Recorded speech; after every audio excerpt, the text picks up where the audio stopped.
What is up, guys? It's Godzilla621 and welcome to the behind the scenes of Godzilla against the Space Monsters.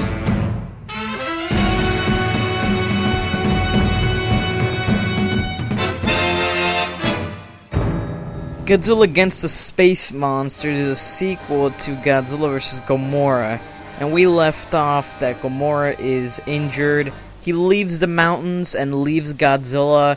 Eric gets badly damaged, so he is in this hospital, this confined area, as he says, for many years by now, almost half a decade, recovering and then just not healing completely. This film definitely had a bigger budget than Godzilla vs. Gamora. The sets are more put together, even off screen, not even on screen in the scenes. They are just extremely detailed, and I definitely feel like it really paid off in the full product. Like I do with every movie, I like to bring a new feel and like this different environment, not just the same snowy or rocky mountain as you see. I want to bring this new green and beautiful landscape in the movie. This film definitely had a very easier filming time because with the flower, with the last movie, it was a big pain. So here it was very easy, just switching off the trees and foliage, which I use. I get it from Michael's or Hobby Lobby. I'm not the best with effects, but I just wanted to just at least have a bazaar of just many effects for Mechagodzilla and Gigan, and definitely for the UFOs. For the fight scenes, I move the table to get natural lighting from the sun, and when I get scenes that are much darker, like the final battle and the UFO scenes, I move the table under the shed. But you just really gotta have that perfect lighting if you want your film to turn out great. For the first reveal of the UFO in the movie, I really wanted to make it very creepy and have that just feeling that you're just in the movie, because in these sounds on this movie, I made it to where if you wear headphones, you could hear sounds left and right, gunshots anywhere. But with this film, I really want to make this scenes like this, like just the most darkest, just that unnerving feeling that just something's behind you.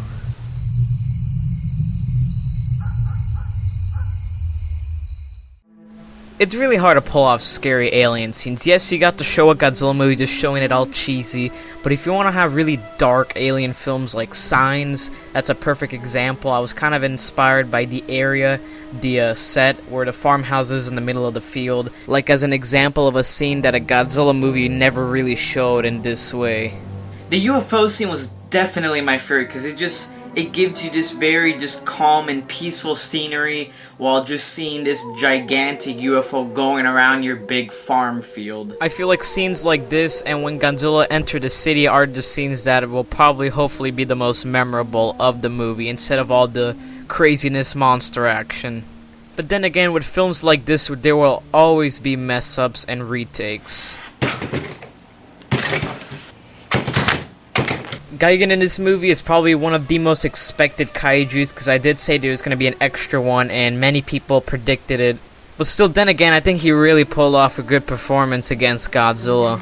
I knew I had to have at least one scene because it's really rare seeing Godzilla just going through the city, no alarms, just peaceful scenery in the background, and just heading into the sunset of the city.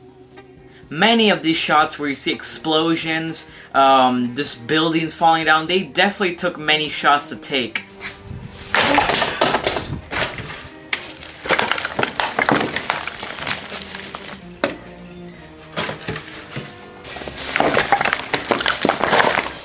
In this movie, I really like to show a sense of scale. Most museums use those train track people that are used to compare the little model trains, and also for the buildings, they're all made by hand. Usually almost everything is.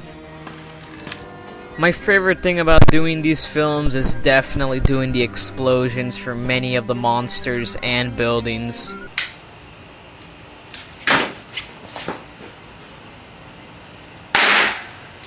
This big film is definitely a big setup for the final film in the Showa series, and I hope it's a great installment for the rest of the Godzilla movies. But as I always say with my films, if you want to do a film, you can do it. You do not need the best of the best. All it needs is effort and just your full potential, just doing these Godzilla fan films, and I hope to see more films from other people like I do.